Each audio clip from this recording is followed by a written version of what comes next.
Hello' guys Jebi নংদ ব্লগলৈ পুনৰ আপোনালোকক সকলোকে স্বাগতম জনাইছোঁ। আজি আমাৰ ঘৰত চুজিৰ গোলাপ জামুন বনাব, সেয়েহে মই ভিডিঅ' আকাৰে ভিডিঅ'টো দেখাবলৈ চেষ্টা কৰিছোঁ। আশা কৰোঁ ভিডিঅ'টো চাই ভাল পাব। ভাল পালে লাইক, শ্বেয়াৰ, ছাবস্ক্ৰাইব কৰিব, লগতে বেল ঘণ্টিটো বজাবলৈ নাপাহৰিব। ভিডিঅ'সমূহ বহু কষ্টকৈ বনাওঁ, সেয়েহে আপোনালোকৰ পৰা কিছু মৰম, সঁহাৰি, উৎসাহ, উদ্দীপনা, লগতে মোৰ এই ভিডিঅ'টো লাইক, শ্বেয়াৰ, ছাবস্ক্ৰাইব কৰি মোক যাতে ভিডিঅ' বনাত প্ৰেৰণা যোগায়। আহক তেনেহলে আমি ভিডিঅ'টো আৰম্ভ কৰোঁ।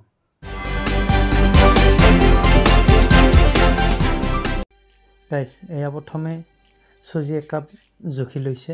এনেকৈ আপোনালোকেও চুজি একাপ জুখি ল'ব। একাপ চুজিত 1.5 কাপ গাখীৰ মিহলি দিলে দৌটো সুন্দৰভাৱে প্ৰস্তুত হ'ব। আপোনালোকেও এনেকৈ একাপ চুজি জুখি ল'ব। গাইজ এয়া কেৰাহীত এচামুচ ঘি ঢালি দিছে আৰু ঘিখিনি গৰম হ'ব দিছে। ঘিখিনি গৰম হোৱাৰ লগে লগে তেখেতে গাখীৰ ঢালি দিব। এয়া গাখীৰ ঢালি দিছে। পুনৰ আধা কাপ তেখেতে গাখীৰ ঢালিব। এয়া পুনৰ আধা কাপ গাখীৰ ঢালি দিছে। এইবাৰ তেওঁ চুজি ঢালিব ওলাইছে। চুজিখিনি ঢালিয়ে আপোনালোকে লাৰি থাকিব লাগিব, সেয়েহে তেওঁ খন্দাটোও লৈ লৈছে। এয়া চুজিখিনি দি তেখেতে লাৰি দি দিছে। এনেকৈ চুজি দিয়াৰ লগে লগে আপোনালোকে লাৰি থাকিব লাগিব, নহ'লে কেৰাহীত লাগি যাব। আৰু কেৰাহীত যদি লাগি যায় তেতিয়াহ'লে গোলাপ জামুনটো বেয়া হোৱাৰ সম্পূৰ্ণ চান্স থাকে। গতিকে আপোনালোকে চুজি দিয়ে এনেকৈ খন্তাৰে লাৰি দি থাকিব, তেতিয়া দৌটো সুন্দৰভাৱে প্ৰস্তুত হ'ব। আৰু যদি দৌটো বনোৱাত গাখীৰ কম হোৱা যেন পায় তেনেহ'লে অকণমান পুনৰ গাখীৰ ঢালি দি দিব। দি কেনে এনেকৈ লাৰি দিব, তেতিয়া দৌটো বনোৱাত সহজ হৈ পৰে। এনেকৈ লাৰি দি থাকিব। এয়া দৌটো বনোৱা হৈ গ'ল। আমি দৌটো ঠাণ্ডা কৰাৰ কাৰণে অন্য এখন বাচনত নমাই লৈছোঁ। এইবাৰ আমি দৌখিনি যাতে ডাঠ হয়, গোলাপ জামুনকেইটা বনোৱাত যাতে সুবিধা হয়, তাৰ বাবে এচামুচ আমি ময়দা ব্যৱহাৰ কৰিছোঁ। এয়া আমি অলপমান বেকিং চ'দাও মিক্স কৰি দিছোঁ যাতে গোলাপ জামুনটো নৰম হয়। তাৰ বাবে আমি চিকুটমান অকণমান বেকিং চ'দা ব্যৱহাৰ কৰিছোঁ। আৰু বেকিং চ'দা ময়দা দিয়াৰ লগে লগে এনেকৈ আপোনালোকে মাৰি ল'ব, সুন্দৰভাৱে দৌটো মাৰি ল'ব। এনেকৈ বেছি ডাঠো নহয়, মানে বেছি নৰমো নহয়, এনেকৈ মিহলি কৰি ল'ব। আৰু দৌটো এনেকৈ মাৰি ল'ব লগা হ'লে আপোনালোকে হাতত ঘি বা তেল সানি ল'ব, তেতিয়া লাগি নধৰে। এনেকৈ মাৰি লোৱাৰ পিছতে এনেকৈ সুন্দৰভাৱে গোল গোলকৈ গোলাপ জামুনসমূহ বনাব লাগিব। আৰু বনোৱাৰ আগতে আপোনালোকে পুনৰবাৰ কৈছোঁ, দুহাতত ঘি নহ'লে তেল লগাই ল'ব, নহ'লে লাগি ধৰিব, তেতিয়া গোলাপ জামুনসমূহ দেখিবলৈ বেয়া হ'ব।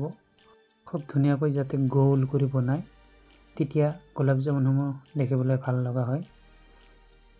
এয়া তেখেতে গৰম তেলত গোলাপ জামুনসমূহ ফ্ৰাই হ'বৰ কাৰণে ঢালি দি দিছে। আপোনালোকে চাই থাকক। আপোনালোকেও এনেকৈ ঘৰতে বনাবলৈ চেষ্টা কৰিবচোন, কি সুন্দৰভাৱে তৈয়াৰ হয়। গোলাপ জামুন যিগতিকে চেনিৰ ৰসৰ সৈতে বনোৱা হয়, এয়া তেখেতে 1 কাপ চেনি লৈ 2 কাপ পানী ঢালি দি এনেকৈ চেনিৰ ৰস প্ৰস্তুত কৰিব ধৰিছে। আপোনালোকেও এনেকৈ চেনিৰ ৰস তৈয়াৰ কৰি ল'ব। এয়া পুনৰ তেখেতে 1 কাপ পানী ঢালি দিছে। চেনি পানী দিয়াৰ পিছত এনেকৈ আপোনালোকে লাৰি দি থাকিব লাগিব, নহ'লে চেনিটো কেৰাহীত লাগি গ'লে ৰসটো বেয়া লগা হ'ব। গতিকে চেনি পানীখিনি আপোনালোকে এনেকৈ লাৰি লাৰি বনাই থাকিব লাগিব। এটা সময়ত গৈ গৈ এঠা এঠা হ'ব, তেতিয়া আপোনালোকে গেছৰ ফ্লেম অফ কৰি দিব লাগিব। এতিয়ালৈকে হোৱা নাই। এয়া তেখেতে কি সুন্দৰভাৱে লাৰি দি আছে। আপোনালোকেও এনেকৈ লাৰি দি থাকিব। চেনিৰ ৰসখিনি বেছি ডাঠ নকৰিব, নহ'লে গোলাপ জামুনসমূহ লাগি ধৰিব।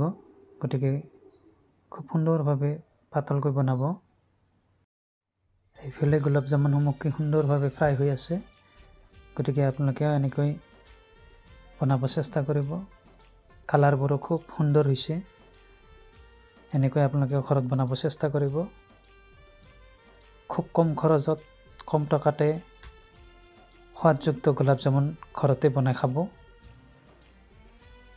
এয়া তেখেতে ফ্ৰাই কৰি এতিয়া চেনিৰ ৰসত গোলাপ জামুনসমূহ দিব ওলাইছে। এনেকৈ চেনিৰ ৰসত দিয়ে 2-3 বাৰ লাৰি দি দিব। তাৰপিছত প্ৰায় 20 পৰা 30 মিনিট চেনিৰ পানীত ডুবাই থৈ দিব। তেতিয়া সুন্দৰভাৱে ভিতৰত সোমাই পৰিব ৰসসমূহ। এয়া বাকী ৰৈ যোৱা গোলাপ জামুনসমূহ তেখেতে পুনৰ ফ্ৰাই কৰিব ধৰিছে। কালাৰবোৰ খুব ধুনীয়া হৈছে, দেখাত খুব সুন্দৰ হৈছে। গতিকে এনেকৈ ঘৰতে যদি গোলাপ জামুন বনায় আপোনালোকৰ শিশুকেইটাকো দিব পাৰিব। ঘৰখনত আলহী অতিথি আহিলে আপ্যায়নো কৰিব পাৰিব। গতিকে কম টকাত কম খৰচতে নিজৰ ঘৰত নিজে গোলাপ জামুন তৈয়াৰ কৰিব আৰম্ভ কৰক। বজাৰত এটা গোলাপ জামুনত প্ৰায় 10 টকা লয়। গতিকে আপোনালোকে 50-60 টকা খৰচা কৰি ঘৰতে 50-60টা গোলাপ জামুন বনাবৰ কাৰণে চেষ্টা কৰক। এয়া গোলাপ জামুন আমাৰ হৈ গ'ল। গোলাপ জামুন এনেকৈ বেছিকৈ বনালে শিশুসকলক স্কুলত টিফিন আকাৰেও দিব পাৰে। গোলাপ জামুন বনোৱা হৈ গ'ল। এয়া আমি শিশুটিক গোলাপ জামুন খাবৰ বাবে আগবঢ়াই দিছোঁ। কি সুন্দৰভাৱে খাইছে। আপোনালোকেও এনেকৈ ঘৰতে গোলাপ জামুন বনাই আপোনালোকৰ শিশুসকলক খুৱাব পাৰিব। আশা কৰোঁ ভিডিঅ'টো চাই আপোনালোকে নিশ্চয় ভাল পালে। আৰু যদি ভাল পাইছে লাইক, শ্বেয়াৰ, ছাবস্ক্ৰাইব কৰিব, লগতে বেল ঘণ্টিটো বজাই দিব। পুনৰ লগ পোৱাৰ আশাৰে আজিলৈ এৰিছোঁ।